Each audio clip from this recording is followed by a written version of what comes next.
아멘. 오늘 이사야서 23장에서는 두로와 시돈에 대한 하나님의 심판의 예언이 있습니다. 두로와 시돈은 이스라엘 북쪽에 있는 해안 도시였습니다. 그곳은 비옥한 초승달 지대, 이렇게 초승달처럼 생긴 그 유프라테스 티그리스강 유역에 있는 그 비옥한 곡창지대에 그 꼭지점 부분, 이렇게 활이 휘어지는 부분에 있는 도시였습니다. 그래서 저쪽 동쪽으로는 메소포타미아 문명의 중심지 아수르 바벨론이 있는 지역과도 긴밀하게 연관되고, 그리고 남쪽으로는 애굽의 곡창지대와도 연결되는 곳이었습니다. 육로로는 양쪽의 강대국에 맞닿는 지점이었고, 또 해상 지역이어서 지중해 연안 전체의 교류를 촉진할 수 있는 그런 아주 교통의 요충지였습니다. 그래서 예전부터 이곳이 육로와 해로가 만나면서 여러 부가 교류하는 풍요로운 무역의 도시였습니다. 이곳이 하나님의 심판을 받아서 멸망하게 될 것입니다. 아수르 바벨론이 메소포타미아 문명 일대를 정복할 때에 이 두로와 시돈도 정벌하게 될 것입니다. 오늘 이 본문의 내용을 통해서 두 가지의 교훈을 얻습니다. 첫 번째는 이 세상의 부를 자랑하지 말라는 것입니다. 하나님께서 주신 것입니다. 안전하게 여건을 허락하여 주셔서 허락하여 주셨던 것입니다. 하나님께로부터 이 세상의 모든 물질과 부가 나왔습니다. 그런데 하나님이 아니라 그 부 자체를 의지하게 되면 하나님께서 그것을 언제든지 흩으실 것입니다. 그에게 물질적인 복을 허락하지 않으시고 그가 수치와 멸망을 당하게 하실 것입니다. 두로와 시돈이 그랬습니다. 지정학적 요충지였고 영원할 것 같았던 아수르 바벨론. 그래서 지중해 무역을 담당할 수 있을 것 같았습니다. 하지만 그들이 가지고 있던 그 독특한 지위도 하나님의 심판 앞에서는 무력해집니다. 피할 곳이 없습니다. 저 멀리 다시스, 오늘날로 치면은 스페인 지역까지 도망가도 그들이 숨을 곳이 없습니다. 구브로, 두로와 시돈 바로 앞에 있는 키프로스 섬으로 도망을 가도 거기서도 그들이 피할 곳이 없을 것입니다. 그들이 무역을 하던 애굽과 온 지중해 연안의 국가들이 두로와 시돈을 불쌍히 여기고 조롱하게 될 것입니다. 그들은 철저한 파멸을 얻을 것입니다. 그들이 자랑하던 그 풍요와 그들의 지정학적인 유리한 위치가 그들을 결코 지켜주지 못할 것입니다. 이 땅에서 우리가 얻는 부도 재물도 모두 하나님께로부터 온 것입니다. 부와 재물 그 자체를 의지하고 추구하기보다는 그것의 주인 되신 우리의 여호와 하나님을 의지합시다. 물질이 부족하다면 하나님께 구하도록 합시다.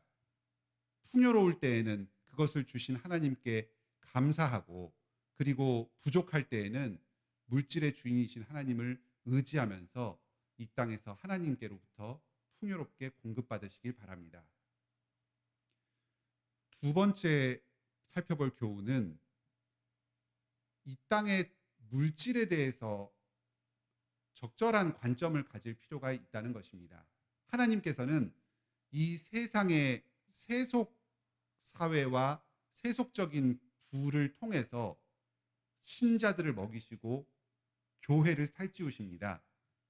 그러니까 우리는 교회와 세상, 성과 속을 이분법적으로 나누어서 세상과 의도적으로 단절할 필요가 없습니다.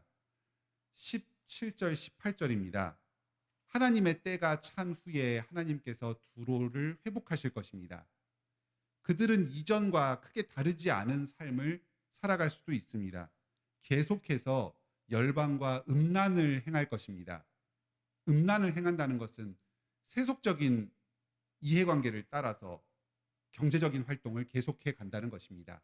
자기의 유익과 자기의 욕망을 추구하면서 무역을 계속해 갈 것입니다. 하지만 그 무역한 것과 그 이익이 그들에게 돌아가지 않고 하나님께로 돌려질 것입니다. 하나님 나라의 풍요와 이익을 위해서 사용될 것입니다. 하나님께서 이 땅의 세속 권력과 문화, 세속적인 기업들을 부강하게 하시는 일이 있습니다. 그들 자신의 이익을 위해서가 아니라 그것을 통해서 하나님의 뜻을 이루기 위함입니다. 하나님께서 이 세상을 경영하시는 통치는 아주 신비롭고 놀라워서 우리의 좁은 식견으로는 다 알 수가 없습니다.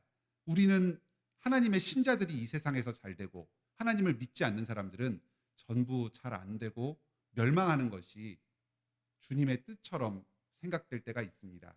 하지만 그렇지 않습니다.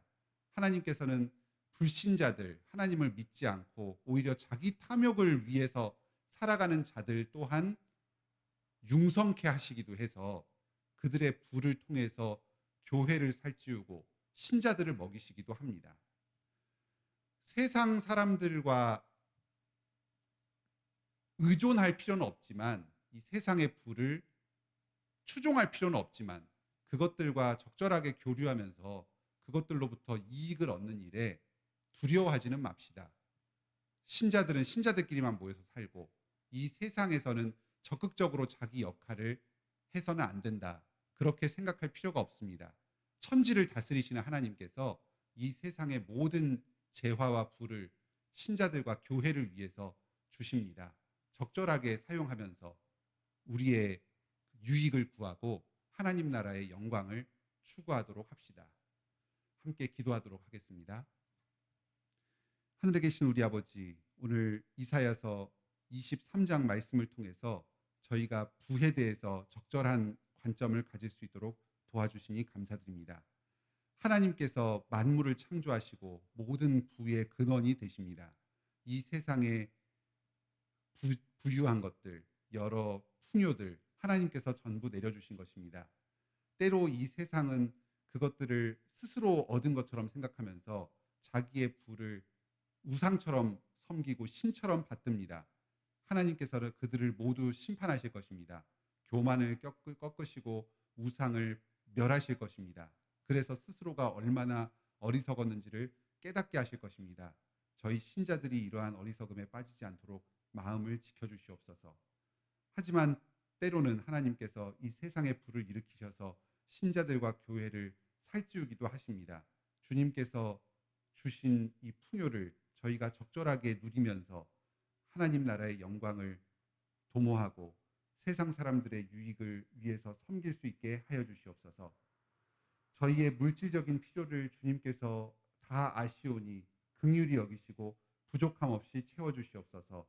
저희의 품이 있는 삶을 위해서 부족함이 없도록 저희가 주님을 예배하고 교회를 섬기고 다른 사람들을 돌아보는 데에 부족함이 없도록 채워주시옵소서.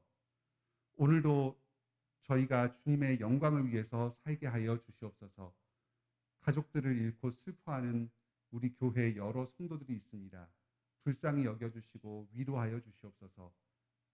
부활의 생명을 공급하여 주시고 부활의 소망으로 오늘도 기뻐하며 담대하게 살아가게 하여 주시옵소서. 멀리 아프리카에서 출장 중인 유해신 목사님 건강과 안전을 지켜주시고 그곳에서 전 세계 교회들의 복음 안에서 하나됨을 위해서 귀하게 쓰임받게 하여 주시옵소서. 예수님의 이름으로 기도드립니다. 아멘.